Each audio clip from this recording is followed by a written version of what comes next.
1,500 milligrams. That's the number you want to keep in mind because that is the amount of sodium that we should be striving for every day.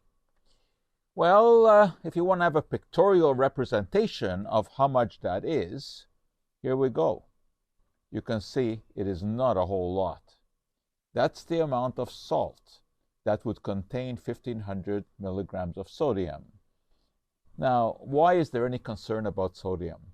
Because too much sodium in the bloodstream leads to high blood pressure, and that leads to all kinds of problems, heart attacks, strokes, etc. We want to make sure that our blood pressure is kept within the normal range.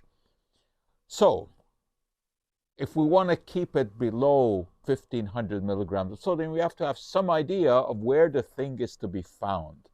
So I thought I'd give you a little bit of a picture here with a few typical examples. All right, let's go here for a moment.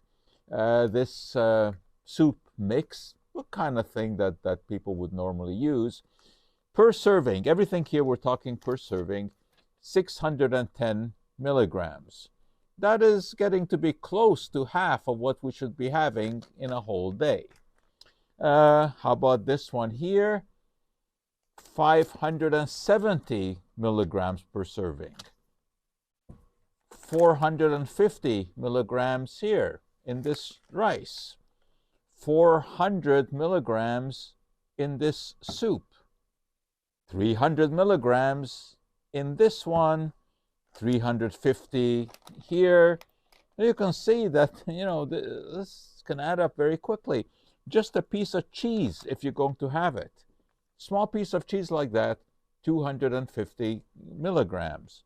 Melba toast, that doesn't have much, about 130 milligrams per 4 pieces.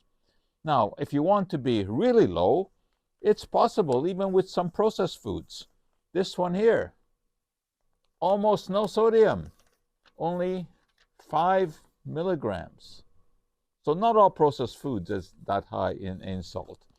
And there are some foods that don't contain any sodium at all. This peanut butter, 0 sodium.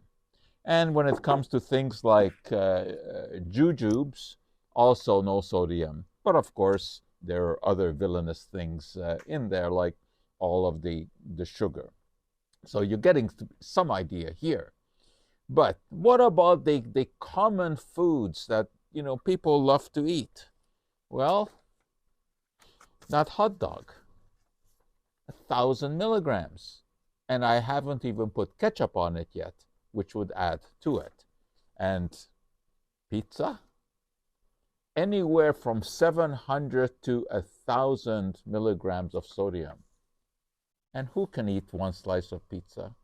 It's got to be at least 2. We're talking 2,000 milligrams of sodium. That's more than our daily allotment. But if you really want to have a low sodium day, well, of course, it's the fruits and the vegetables because they contain almost no sodium. The moral of the story here is to read labels. Read labels so you have an idea and mentally add up the sodium content. And be wary in general of processed foods. Here is the record setter. This can of chili contains 1,280 milligrams of sodium, almost your daily allotment. So it is worthwhile to read labels and be cognizant of the amount of sodium that we are surrounded with. And you don't have to worry about not getting enough sodium. With 1,500 milligrams, you're supplying the body with enough because we do need some sodium. It is required for the nervous system. The only time that you have to be careful about not having enough sodium is if you're going to be running a marathon, for example, because when you sweat, you're losing sodium, then you do have to replenish it. But otherwise, be mindful, count, make sure that your blood pressure is in the normal range.